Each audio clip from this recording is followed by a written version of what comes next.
Olá, tudo bem? Bom dia, Giovana. Como vai? Beleza? Olá. Que isso?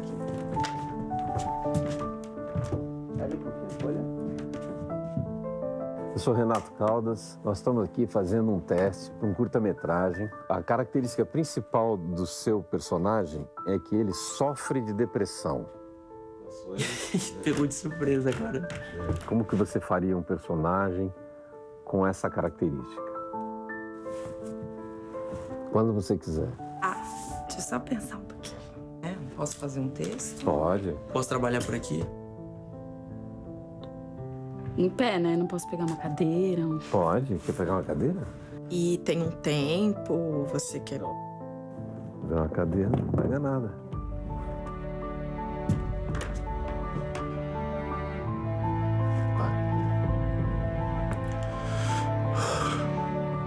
O mundo pra mim já não tá mais colorido, sabe? Parece tão cinza. A presença das pessoas me incomoda um pouco. Eu sinto medo também. Mas eu sempre passo que tá tudo bem. Sabe o que é você não ter motivo de acordar? Eu às vezes fico me perguntando o dia que tudo isso vai acabar. Não era ódio. Não era raiva. Não era rancor. É como se... Você tem que sentir pra entender. Você não vai conseguir entender. Você não vai conseguir entender. Medo do meu coração parar, ou talvez fosse até bom se ele parasse. Será que eu tô perdendo a vontade de viver? Bacana. Se isso de fato fosse um teste para um curta-metragem, provavelmente você não seria aprovado, porque o que você nos mostrou foi uma pessoa triste.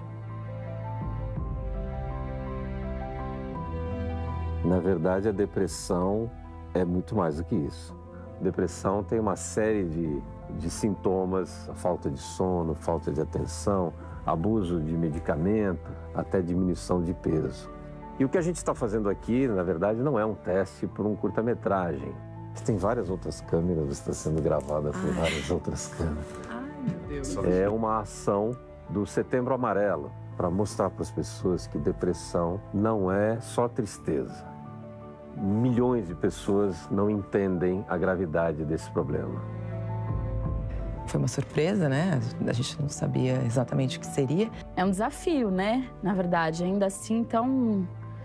faz uma pessoa com depressão. E encenar como atriz, dependendo do sentimento que é pedido, às vezes você não tem de onde tirar. Tem tanta gente que passa por esse problema. Ele não percebe que ela tá indo para um poço sem fundo. Sensações de medo. Você tá numa caixa e você não consegue sair. Médico, recém-formado, maravilhoso, no auge da idade. Só que ele não queria viver.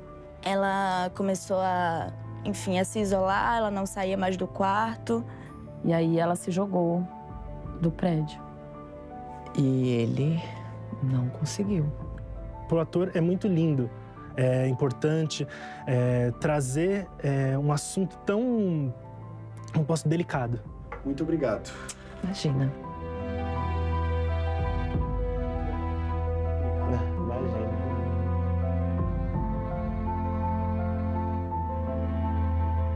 Só de eu desabafar, já tá bom. Tá bom? Obrigada.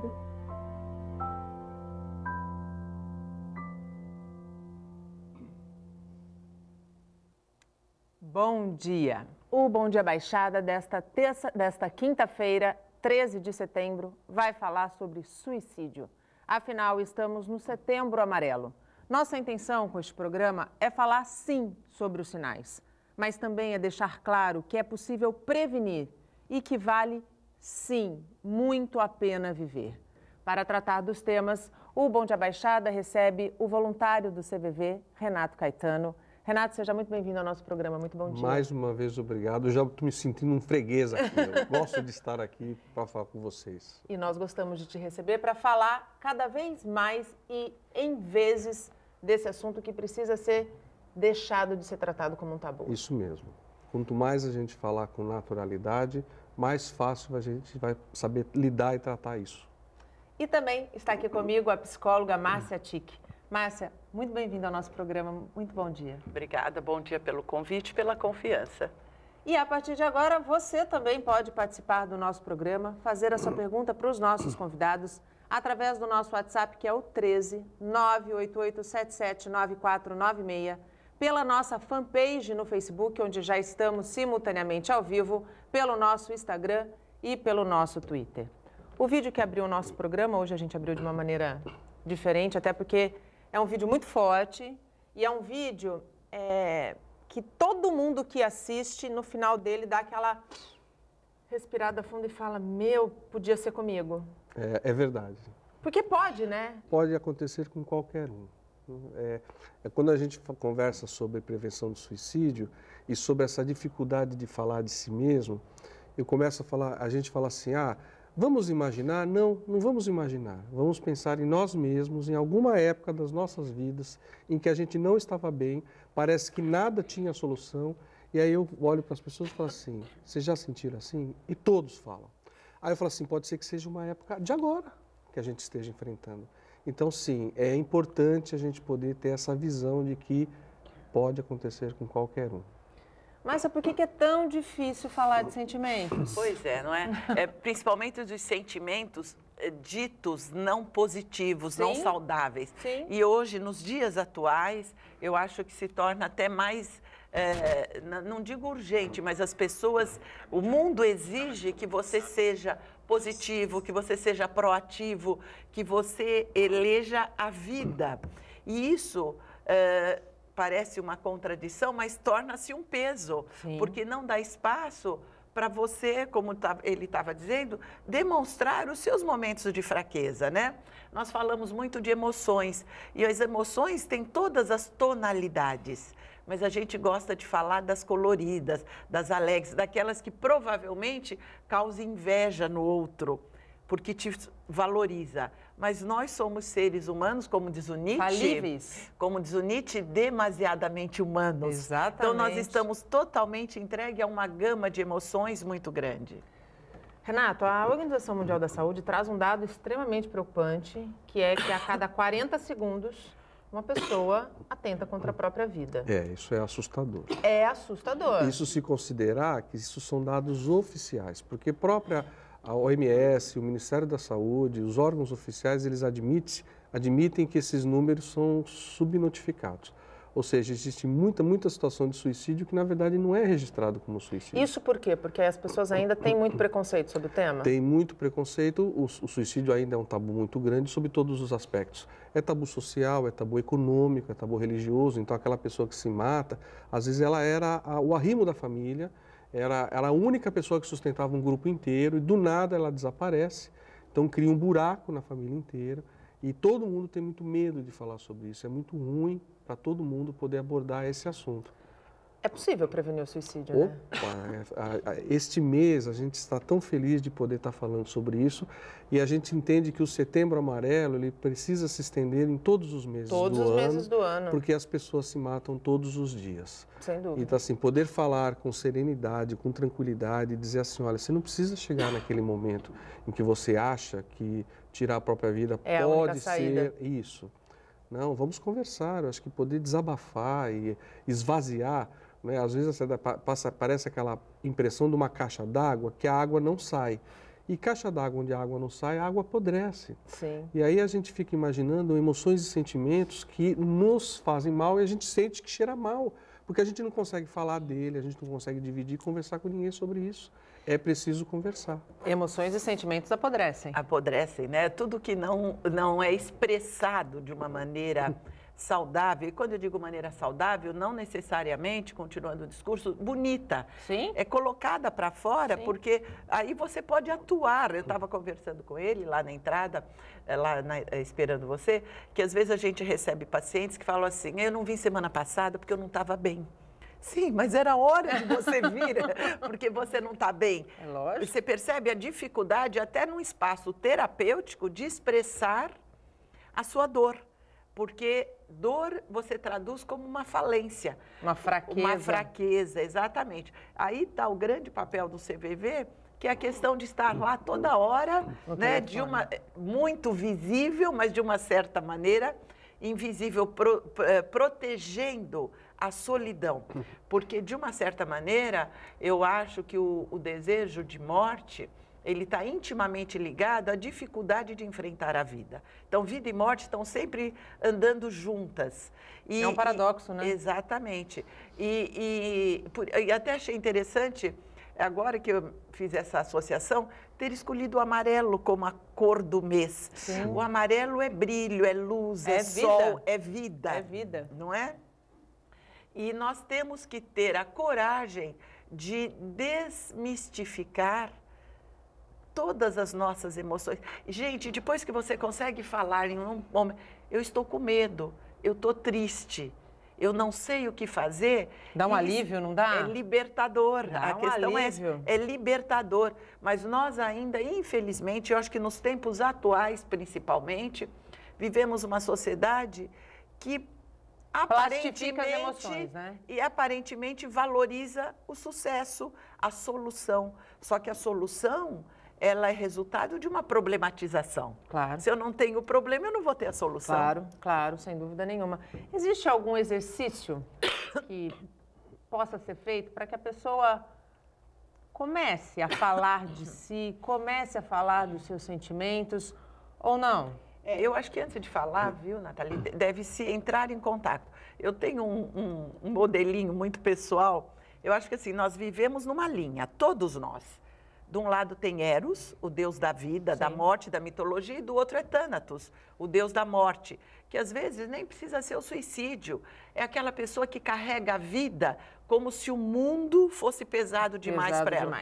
E nós estamos, desde o momento que a gente acorda, com a opção de dar um passo para Eros ou um passo para Thanatos. Claro. Sendo que Eros é uma subida, Thanatos é uma descida. Então, eu acho que assim, num primeiro momento, não sei se é uma fórmula, porque a depressão, ela atinge de um jeito que você não vê a saída. Mas eu acho que um exercício diário, antes da depressão, de falar, hoje eu tenho escolha, eu quero ir para cá ou eu quero ir para lá? E dar um passo, e às vezes a coisa é simples, olhar no espelho, o que eu desejo hoje? Eu acho que a palavra desejo é mágica. Eu desejo tomar um sorvete. Eu já estou caminhando para Eros. São as pequenas coisas, né? Como diz o francês, petit bonheur. E nós estamos supervalorizando as grandes felicidades. Ninguém tem grande felicidade. A vida é construída de pequenas felicidades. E a gente tem momentos felizes e momentos tristes. E é preciso saber encontrar esse equilíbrio, né, Renato? O CVV faz esse papel, né? Ajuda, de repente, a pessoa que está lá do outro lado da linha, vivendo um momento difícil, a perceber que há saída. Sim, a Márcia, com muita propriedade, falou. A gente vive tempos que parece que nós perdemos o direito de ficar triste. E triste é um sentimento tão importante quanto qualquer outro, porque na tristeza, muitas das vezes, a gente se recolhe, a gente faz reflexões e talvez projete soluções. E muitas das vezes, e hoje principalmente nas redes sociais, as redes sociais parece que baniram o direito de você não estar bem. Porque é aquela rede em que todo mundo está sorrindo. E quando vem, de repente, um desabafo, quando vem, de repente, aquele texto mais denso, de sentimento mesmo, logo a pessoa fala, mas está se expondo, mas por quê? E por que não se expor? Veja só a que ponto que nós chegamos de ter que, numa rede social, gritar para todo mundo que eu não estou bem, quando eu poderia fazer isso com a minha esposa, ou com meu filho, ou com meu marido, dentro de casa. Então, assim, a gente gosta de dizer que prevenção de suicídio se faz tendo uma boa conversa dentro de casa. Porque o que nós fazemos no CVV é isso, são conversas. A possibilidade da pessoa contar a sua história, contar como ela está sentindo. Mas às vezes a pessoa tem vergonha, né, de falar dentro da própria casa. Sim, porque tem aquilo que eu não conto para ninguém, nem aquilo. Né? E aí, o que eu faço com aquilo que eu não conto para ninguém? Então, isso é importante ter alguém para falar. Claro que, às vezes, mesmo o melhor amigo, a gente percebe, sente que ele não vai receber direito aquilo que eu quero contar. Então, nessas horas, a possibilidade de alguém anônimo, que ele não sabe quem é e nunca viu, a possibilidade de ligar e saber que não será reconhecido de forma nenhuma, porque desde a época que apareceram os primeiros identificadores de chamada, no CVV nós nunca tivemos e não temos, a pessoa se sente confortável de saber que ela não precisa dizer nome, dizer idade, o que ela faz, não existe um formulário, nada. Ela pode começar a contar a história dela e aí o nosso esforço vai ser, primeiro, escutar ela até o final, o que é um desafio. Eu imagino. Né? Ficar quieto, escutando a história e depois procurar respeitar, procurar aceitar ele como ele é. Isso nos deixa muito valorizados, porque a gente vive tempos em que nós nos desvalorizamos demais. Sem dúvida. Nós nos distanciamos demais das relações pessoais, do olho no olho, do toque, do pegar, do falar. Hoje a gente passa muito mais tempo do nosso dia aqui do que aqui. E essas relações precisam ser resgatadas, né, Márcia? O Renato pegou um ponto muito importante. Nós estávamos falando, eu pelo menos, de que nós temos vergonha de assumir as emoções cinzentas, mais fragilizadas. Mas a afetividade também não está sendo comunicada nos espaços familiares, o espaço do amor, e às vezes não precisa nem verbalizar. É a questão do toque, a questão do olhar, o olhar que entende. As famílias, eu acho assim, é perigoso a gente falar isso, mas não dá para fugir disso, que é um caminho sem volta. As famílias hoje não podem se reunir. E, de repente, a mesa do almoço era a mesa do jantar, aquele minuto que a família sentava junto, era o momento em que não se falava de amor, mas o afeto estava presente até na comida, até na convivência. Hoje, isso está faltando. Então, tem uma questão de solidão. E imagina-se que não tenha o outro, mas o outro está lá. Temos os WhatsApp da vida, o telefone, não dá para negar. Não dá para fugir. Mas nós temos que saber, como ele colocou muito bem, que não estamos sozinhos. Não estamos sozinhos. Mas para isso precisa se treinar nas famílias a demonstração afetiva. Mesmo que seja por um olhar silencioso, né? Não que não tenha afeto. Está todo mundo muito ansioso, está tudo muito apressado. O tempo... Acelerado demais. O tempo não existe mais, o tempo para nós. É um tempo universal em que você corre atrás de alguma coisa que não te pertence. O Bom Dia Baixada vai para um rápido intervalo. No próximo bloco, a gente segue falando sobre o tema e vai falar também sobre a questão de como tratar a família. Não saia daí, até já. Estamos de volta. E aqui no Brasil, a cada 45 minutos, uma pessoa tira a própria vida. Segundo o Ministério da Saúde, o número de suicídios no país aumentou 12% entre 2011 e 2015. Esta já é a quarta maior causa de morte entre os jovens de 15 a 29 anos. Dados que mostram a importância de se quebrar o tabu, falar sobre o assunto e, principalmente, como nós estamos tratando aqui no programa de hoje, salvar vidas. A gente não vive mais, a gente sobrevive, né? Por isso que nós somos chamados de sobreviventes enlutados pelo suicídio, né? Todos os dias, acordar é uma sobrevivência. Cristina perdeu a única filha há 5 anos. Mariana morava com um namorado em São Paulo. A jovem estava concluindo o curso de fotografia. Queria trabalhar nessa área, né? E eu procurava muitas coisas para ela, porque lá em São Paulo você tem bastante revistas, jornais, né? Então ela estava cheia de sonhos e planos, né? Aparentemente não demonstrava nenhum sinal que iria cometer um suicídio. Mas aconteceu. Aos 23 anos, Mariana decidiu interromper a própria vida. Desde então, Cristina participa do Instituto Vitaleri, que trabalha com prevenção e ajuda quem perdeu alguém desta maneira. A gente tem que falar, não se omitir, né? Porque eu acho que a gente falando, a gente vai podendo ajudar. Quem sabe eu falando hoje com você, eu estou ajudando uma pessoa que estava pensando em cometer esse ato, né? Ou um pai e uma mãe que perderam um filho ou um irmão, né? E vamos saber que a gente tem esse grupo, vai nos procurar, né? E vai receber o acolhimento, né? Esta psicóloga é colaboradora do Vitaleri e explica que não é tão simples notar sinais de alerta em pessoas com tendência a cometer suicídio. Boa parte das pessoas não dão sinais para não preocupar e também porque ainda tem um tabu do suicídio, né? Ainda é muito associado que depressão é frescura, que pensar em se matar é pecado, é loucura, é fraqueza, é coragem, é falta de Deus no coração. E aí as pessoas acabam silenciando um sofrimento que muitas vezes é esperado. A psicóloga destaca a importância do papel da família nestes casos. Se a pessoa estiver em sofrimento, pensando em ideias de morte, que ela procure ajuda, um apoio especializado. Primeiro, tentando conversar com a família, com os amigos mais próximos. Tem também o CVV, que atende 24 horas pelo 188 e por chat, por Skype também no site. Ou serviços de saúde mental, né, onde tem psiquiatras, psicólogos e outros profissionais que podem dar o suporte. Luciana lembra que os familiares também precisam de acompanhamento. Nós recebemos principalmente pessoas que perderam alguém por suicídio, e aí a gente pode falar de família, colegas de trabalho, amigos, às vezes até os profissionais de saúde que ficam impactados quando perdem alguém por suicídio também. É preciso falar.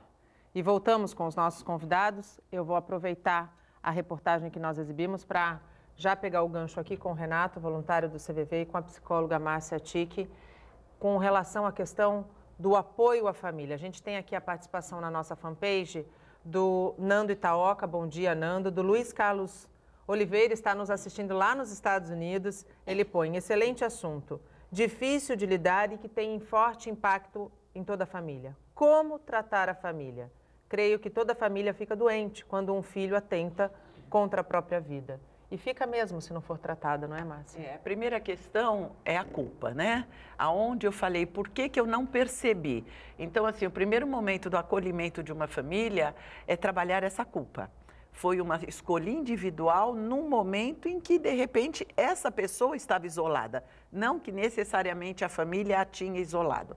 Então, num primeiro momento é trabalhar a culpa. Quando a gente fala de culpa de uma maneira muito fácil, como se fosse o único. A culpa tem uma extensão e uma manifestação muito grande. São várias maneiras de manifestar a culpa, com o sofrimento, com a não aceitação e até com a negação do suicídio, por exemplo, com a causa da morte, né? Porque quando você vai trabalhar a culpa, você concomitantemente tem que trabalhar o enfrentamento desta verdade, porque aí você também está prevenindo novos episódios, não necessariamente de suicídio, mas de depressão ou de doenças físicas, porque hoje o corpo e a mente funcionam junto, não tem como. Na verdade, eles sempre funcionaram, eu acho que hoje se aceita. Se aceita isso, né? Hoje se aceita. Então, assim, é uma maneira de tratar a família integralmente, para que esta família sobreviva e, de repente, tenha esse papel que esta mãe está tendo, que eu acho admirável. É transformar a sua dor em algo ligado à vida, a manutenção da própria vida, o entendimento e ajudando os outros, né? E é bem isso que ela realmente colocou. Quem sabe eu, neste momento agora, possa estar ajudando alguém que esteja passando por esse mesmo problema. É corajoso, é admirável, porque ela não se escondeu e ela não quer se esconder. Eu lembro muito, Nathalie, no começo do drama da AIDS, a AIDS não tinha rosto. As pessoas tinham vergonha, medo de dizer, olha, meu filho morreu de AIDS, porque havia tudo se iniciou com uma carga de preconceito tão grande que as pessoas não tinham. Porém, assim, a exigência, a cobrança das pessoas em relação a todos os governos que fossem intensificadas as pesquisas, fizeram as pessoas irem para a rua, fazer passeatas. E aí a AIDS passou a ter rosto, né? Os pais começaram a estampar em banners os seus filhos. E hoje eu vejo que é muito parecido. Durante décadas, séculos, o suicídio não tinha rosto, as pessoas não podiam falar. Com agora o aparecimento dos grupos de enlutados, como o Vitaleri tem aqui em Santos, no Brasil, o CVV tem mais ou menos uns 30 grupos de apoio a sobreviventes. É admirável mesmo que alguém possa vencer essa barreira e admitir, falar assim, minha filha se matou, né, e eu estou procurando dar uma nova significação para a minha vida. E ela é uma pioneira. Sim. Né, essa mulher será lembrada de modo muito feliz durante muito tempo, porque ela vai ser uma multiplicadora de pessoas e ela está estimulando pessoas que perderam alguém com essa tragédia para poder se unir e falar assim, olha, eu também quero falar, eu quero me mostrar, eu quero contar minha história.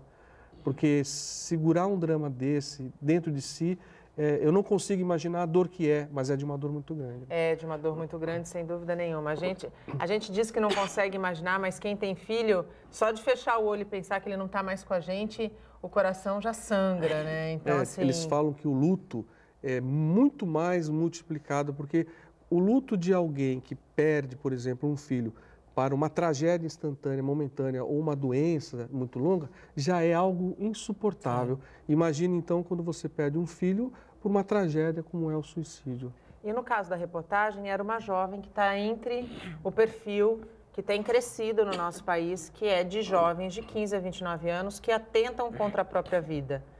Márcia, a gente já falou no primeiro bloco que as pessoas têm dificuldade de falar de sentimentos, mas o jovem em especial, ele vive um momento de muito conflito e isso potencializa essa dificuldade? Tem uma palavra mágica que o Renato acabou de falar, é dar significação à vida.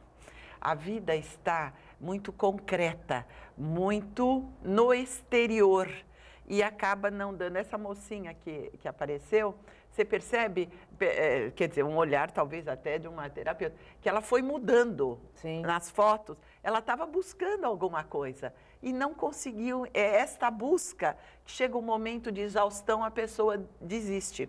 Então, a questão de ter significado.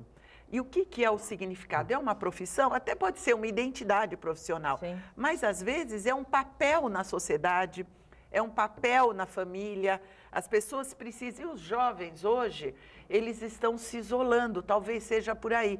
E vivendo esses conflitos, o Renato lembrou da AIDS, hoje fala-se de diversidade, tem placas. A questão da diversidade é um conflito íntimo e pessoal que às vezes não tem espaço na família, a identidade sexual. E um dos grandes motivos, uma gama grande de jovens que não conseguem enfrentar a sua questão da diversidade, não sendo condizente com a expectativa dos pais, prefere fugir. Só que são questões íntimas e pessoais. O significado é uma coisa muito mais ampla, é participar da sociedade, da vida, da família. Nós estamos em época de eleição, infelizmente, seria um momento dessa manifestação de participação. Mas nós vemos o quê? Um empobrecimento dessa participação quando se fica num cabo de guerra puxando. Então, esse cabo de guerra também...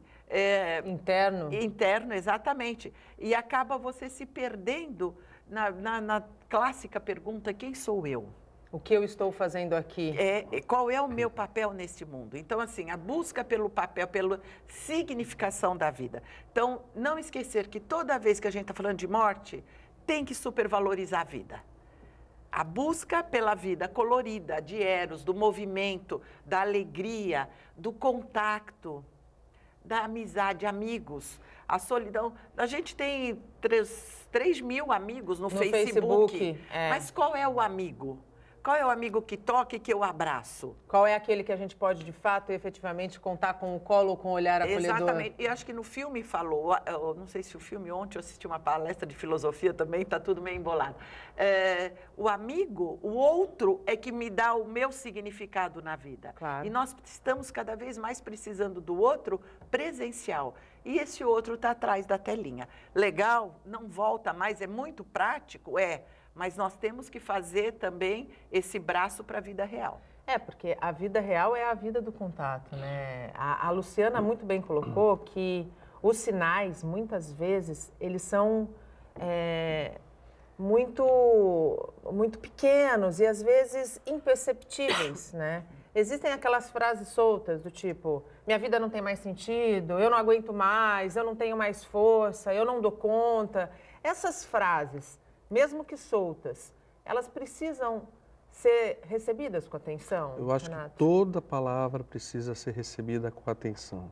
Nós não podemos menosprezar as mensagens.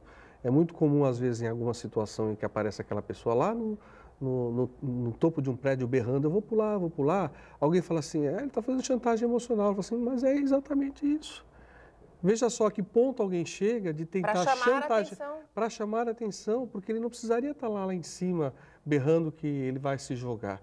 Ele poderia estar com alguém conversando. Se ele chegou lá, de alguma maneira, ele não teve acesso para falar de si, para começo de conversa. Todas as questões de um apoio profissional é uma decorrência importante, mas assim, aquele começo de poder contar, de ter alguém perto, isso não aconteceu. Né? E ou ele foi exilado, ou ele sentiu-se exilado, tanto faz. Porque muitas das vezes, numa situação como essa, como a Márcia falou, aquele sentimento que arrasta, que é o da culpa, fala assim, como é que eu não enxerguei, como é que eu não fiz? E muitas das vezes, a família em volta fez tudo o que podia. Uhum. Mas isso não ameniza a dor, porque aquele que vai, ele ainda, o resto da vida ele vai pensar, eu poderia ter feito mais alguma coisa. Então é uma dor incrível, a gente não pode deixar nenhuma palavra de lado, nenhuma frase, a gente tem que prestar atenção, mesmo parar e falar assim, espera um pouco, vamos falar. Vamos conversar? Vamos conversar, por que você está falando isso? Eu quero saber do porquê você está falando isso. Dentro desse mundo tão tecnológico, das redes sociais que, como a Márcia disse, realmente não tem volta, Facebook e Twitter têm papéis extremamente importantes, a julgar que a gente hoje está muito mais conectado nessas redes sociais do que às vezes na nossa própria vida, quando a gente fala de prevenção de suicídio, né? É verdade, isso mesmo.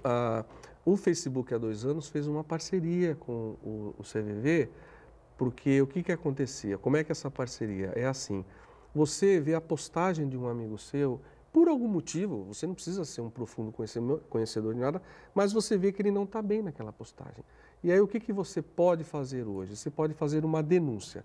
Como você faz denúncia sobre discurso de ódio, por exemplo? Aí você clica lá e há 2 anos tem uma lacuna, aparece assim, suicídio. Você clica ali.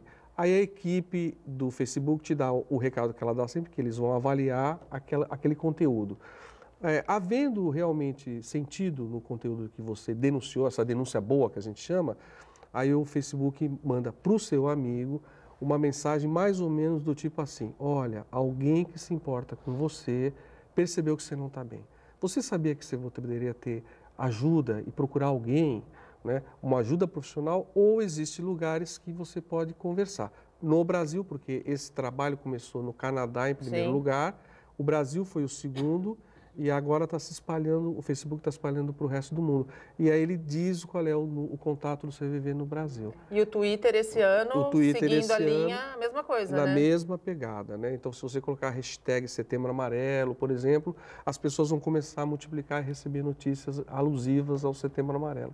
O André Trigueiro, dentro do Setembro Amarelo, está aqui esse fim de semana. Ele vai dar uma palestra, né? Ele vai dar 3 palestras. 3 palestras? Ele é algo pilhado. O homem não é mole, não. Escrevi em 2. Na terceira eu não sabia.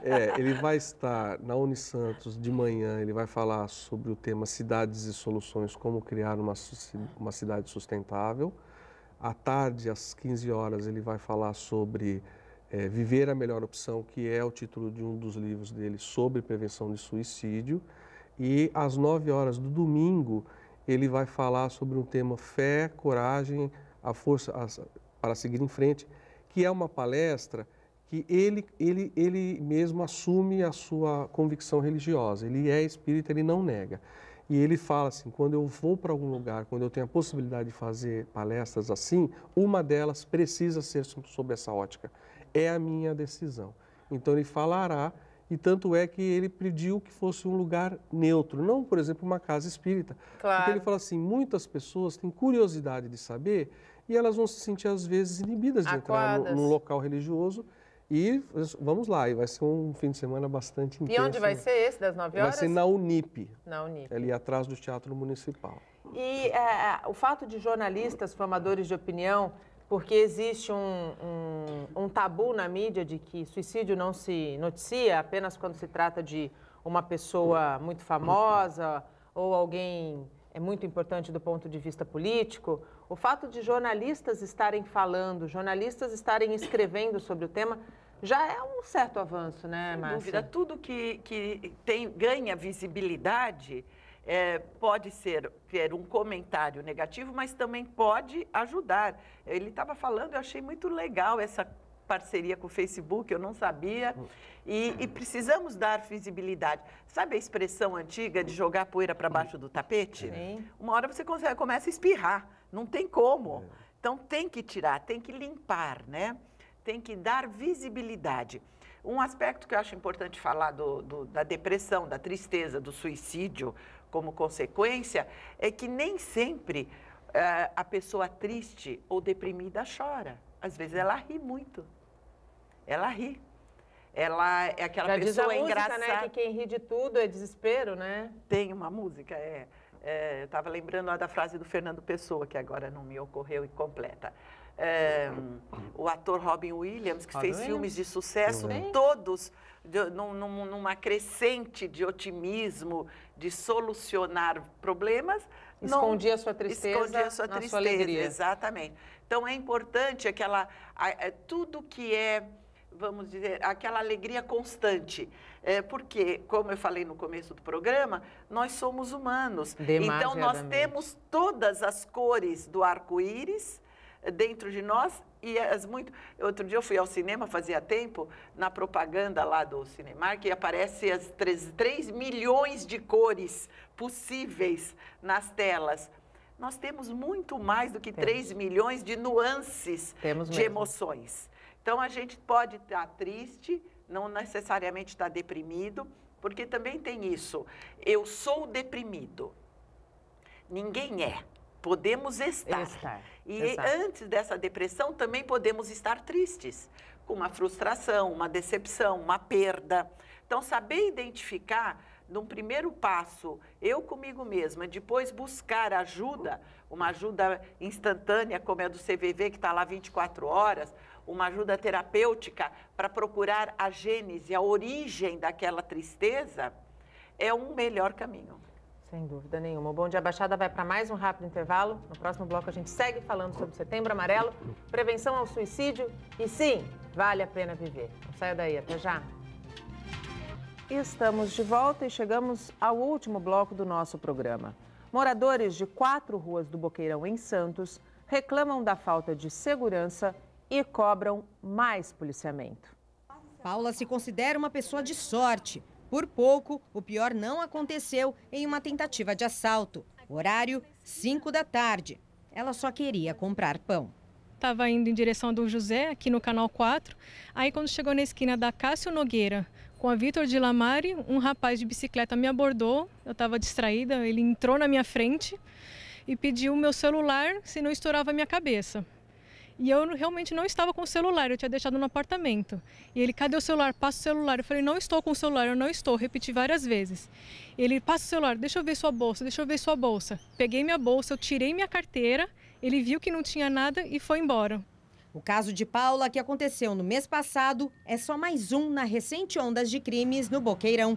Também em agosto, uma moradora da rua Acácio Nogueira teve a casa invadida por bandidos e sofreu sequestro relâmpago. Na rua Itapura de Miranda, a violência dos marginais ganhou as redes sociais. Eles chegam de bicicleta e agridem e roubam o celular desse homem. Revoltados, moradores de 4 ruas do bairro organizam um abaixo-assinado para cobrar mais policiamento. Já são mais de 700 assinaturas. Para Roberto, que há 12 anos mora nesse prédio, a mudança do perfil do Boqueirão pode ser o motivo para a onda de crimes. O bairro foi crescendo, foi virando, saindo só de ser um bairro residencial para ser um bairro misto, com muito comércio.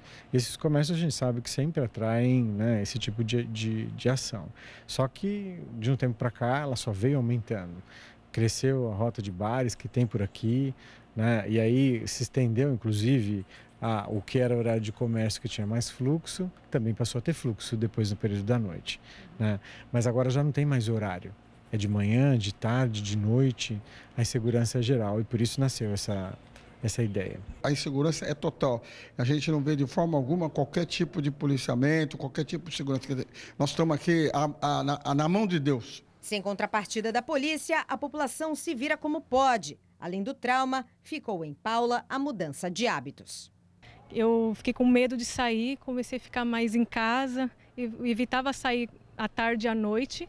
E agora eu comprei essa bolsa pequenininha só para colocar o dinheiro e deixo aqui, que aí não cabe celular nem nada. Então quem vê já vê que eu não tenho nada, não tenho como levar nenhum equipamento eletrônico. Afinal de contas, a gente paga imposto, né? Para ter esse nível de insegurança, onde as pessoas depois de 6 horas da tarde ficam com medo de ir na padaria para comprar o pão, né? Que era uma coisa tão de santista, né? A gente parar às 6 horas para ir, as pessoas ficam com medo, acuadas na sua casa, né? Então isso é muito assustador. Tá pensando em ir embora de Santos? O mais breve possível, porque viver nessa tortura, nessa panela de pressão, é melhor morar em São Paulo, né? Ou no Rio. Eita, em São Paulo ou no Rio, a que ponto chegamos, né? Nós não podemos perder o nosso direito de ir e vir. A Polícia Militar informou em nota que os roubos nos 6 primeiros meses do ano em toda a cidade caíram 18% em relação ao mesmo período do ano passado. De 1.986 para 1.682 casos. Ótimo. No entanto, nós ainda registramos 1.682 casos. Se tem um modo da população ajudar a polícia, é registrando a ocorrência, mas também cobrando mais policiamento. Eu moro numa dessas 4 ruas e já fui assaltada a 1h da tarde, levando a minha filha para a escola. A situação naquela região merece sim uma atenção da PM. E voltamos com os nossos convidados. Participam do Bom Dia Baixada, o voluntário do CVV, Renato Caetano, e a psicóloga Márcia Ticchi.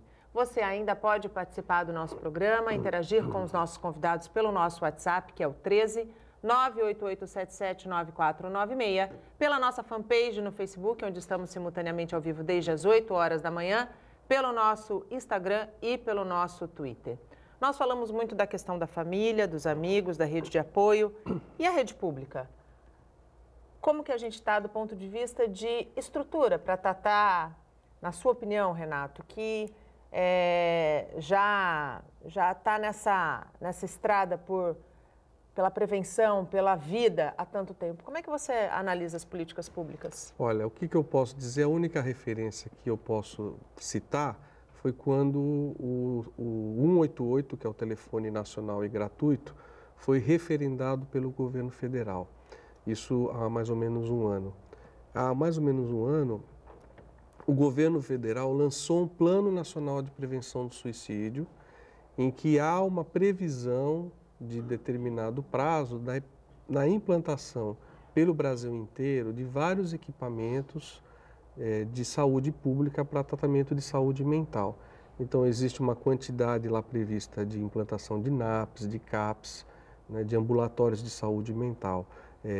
Imagino, então, que nós, como cidadãos, cabe a nós agora cobrarmos de todas as esferas envolvidas, sim, porque o governo federal às vezes parece muito distante, mas é o estadual e o municipal, aonde está a implantação disso, porque é importante, como a Luciana naquela reportagem falou, que as pessoas possam ter acesso, né? Da mesma maneira que você vai num PS porque você ou está gripado, ou você acha que quebrou uma perna, é necessário que você ache um profissional de saúde mental para lidar com algo que você acha que não está bem.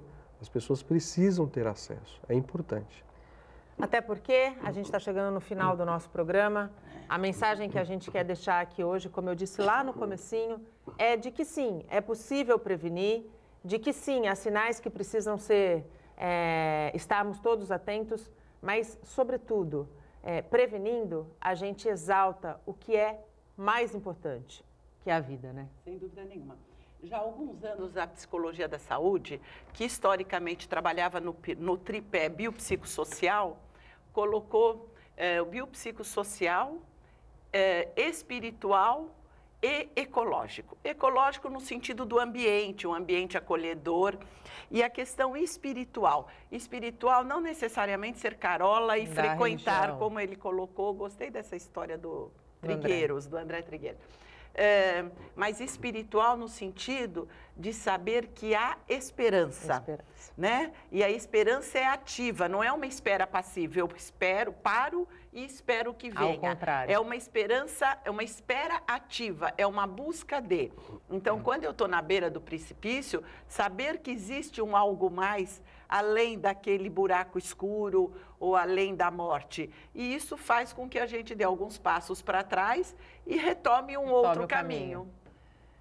O Bom Dia Baixada fica por aqui. Renato, muito obrigado pela tua participação. Foi para mim um grande prazer, no meu aniversário, falar sobre este tema, porque para mim a vida tem um sentido enorme. Muito obrigada. Olha, eu agradeço demais, como eu falei assim, para mim, já ano que vem, já estou me preparando. Isso mesmo. Porque eu gosto muito de estar aqui. Muito obrigado, agradeço você, Nathalie, agradeço a produção do programa, agradeço a Unisanta, que abraçou o Setembro Amarelo, vem abraçando ano a ano de uma maneira cada vez mais ampla. Muito obrigado pela participação. Márcia, muito Querida, obrigada pela tua participação. muito obrigada. E você colocou bem.